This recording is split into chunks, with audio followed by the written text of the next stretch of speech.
we ended retail sales up 5.6%, with inflation only at 3.4. 2025, he said it's 3.6, and 2026, he's forecasting it to be 2.9.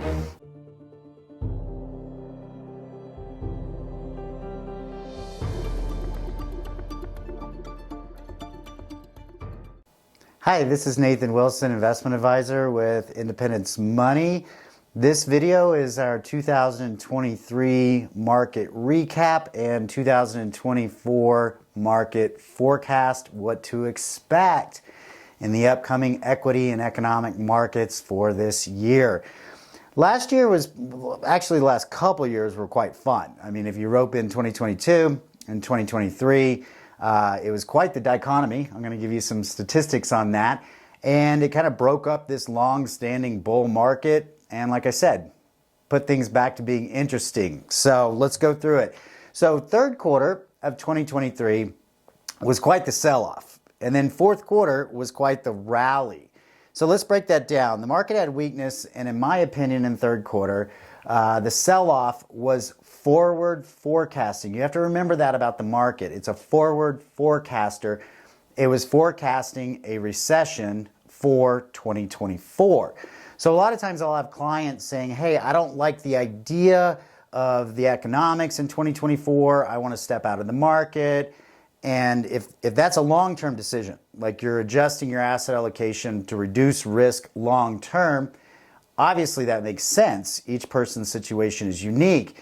What doesn't make sense is trying to have a crystal ball and saying, I'm going to step out of the market now, I'm going to step back in later.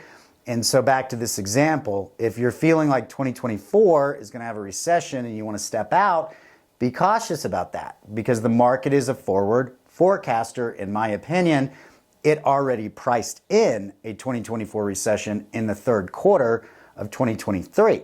So why did we see a dramatic rise in stocks in the fourth quarter? Because two magical things happened. One, we got some visibility from the Fed that they're going to possibly not raise rates again. Now the question is, when are they going to lower it? But that was a big indicator that they're going to hold tight and they're done with the tightening. The market was concerned that the Fed was going to overcrank interest rates and crush the economy with a hard landing recession. And when they said they were going to kind of pause and hold tight, then we had strong economic data that came out in the fourth quarter. Those two things are a magic recipe for Wall Street. They loved it, and the markets rallied, and they're still rallying into 2024. Now, keep in mind when I say the market, this is a big conversation I have with clients, is like, well, you know, the market's really up, you know, and I'm like, it's not really. Like, it's a really narrow market. It was very tech-driven. So 20% of the S&P is Microsoft, Apple, Amazon, Google, which now goes by Alphabet, and Facebook, right? That's 20% of the S&P, and then the NASDAQ has even more tech exposure in it. The Dow has the least amount of tech exposure, and that showed its hand clearly with the 2023 numbers where the NASDAQ, very tech heavy, was up 55%. The S&P was next in line at 26%, and the Dow was way behind at 16%. This is a clear indicator that it was a very niche, narrow market with technology leading the way. I haven't validated this statistic, but I've heard in other reports that if you remove tech and the Magnificent Seven, Starling tech stocks, the markets could have been flat to even down. Might be a good future video. If somebody knows, put it in the comments. But this was a direct opposite from 2022. When the darling NASDAQ, which rocked 23, was the biggest loser in 22, down 33%, followed by the S&P down 19 and the Dow down 8. Another good indicator that it's time in the market, not timing, because if you'd stepped out in 22 after suffering some losses, you would have missed out on some good gains in 23. And let me remind you, in 23, the Wall Street forecast and news was not positive. And so the market sometimes does override human intuition and forecast. So I have a chart here I'm going to show you. This is inflation. You can see from November of 2020, we had a whopping 1.2% inflation. And in July of 22, that got all the way up to 9.1. And due to this aggressive tightening, it has dropped back down in end of last year here at around 3.2 in November, according to this chart, or 3.4 if you look at it through the whole year. So the Fed definitely, they did their job with curbing inflation for the most part. We'll see if it's done. So let's go into 2024. Remember, again, I'm going to stress this again. The market is a forward forecaster. So I again hold the position that third quarter sell-off was pricing in a recession for 2024. Most likely that's going to happen in the first and second or second quarters, depending on how long the recession looks. But keep in mind, we still have very strong economic numbers. Last year, we ended retail sales up 5.6% with inflation only at 3.4. So retail sales is above inflation. This shows a solid economy and lower inflation, which is something markets love, indicating by how they've rallied in the fourth quarter and the first quarter here. So I think added to this optimism, the market knows that Fed is going to cut rates in 2024. It's not if, it's when. I'm less worried about the when. Does it happen in March? Does it happen in May? I don't know. Does it happen sometime in this year? Absolutely. Powell came out, chairman of the Fed, and said that interest rates are going to be kind of pegged around the 4.6 in 2024. 2025, he said it's 3.6. In 2026, he's forecasting that to be 2.9. This is great news because this fuels the consumer spending, which runs the American economy. We're the great consumers, right? So this is going to speed up the real estate market, auto sales, retail sales, et cetera, et cetera. So the big question, let's just highlight it real quick. The biggest concern, what about the recession in 2024? Is it going to be a hard landing or a soft landing? So a recession is defined by negative GDP and too high of unemployment. This puts the Fed on the defensive side once more. We're trying to stimulate the economy, drastically lowering interest rates, which then turns around and fuels inflation. So a hard landing is not good because it's just whipsawing back and forth, where a soft landing is a cooling of inflation, but not having a spike in unemployment and still having some solid positive GDP growth. That's an ideal scenario.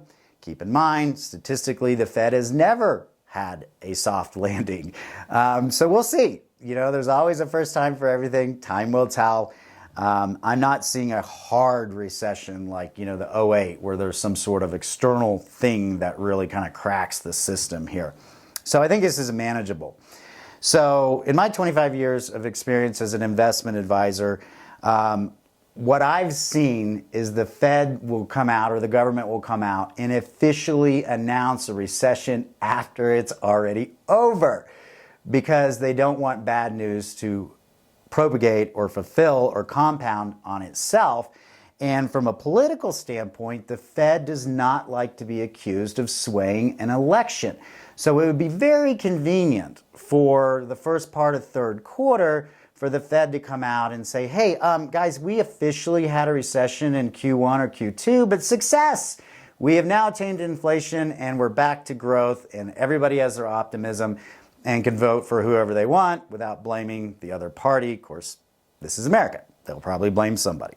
So the forecast for GDP for this year is pretty soft. Again, going back to having a long-term market horizon, if you're an investor, it's pretty soft at 0.9. So you can make the case, hey, we got a recession, possibly, we got slow growth. Again, the market's forecasted this into it because they're looking at inflation only being 2.4 in 24, 2% in 25. That's the Fed's target.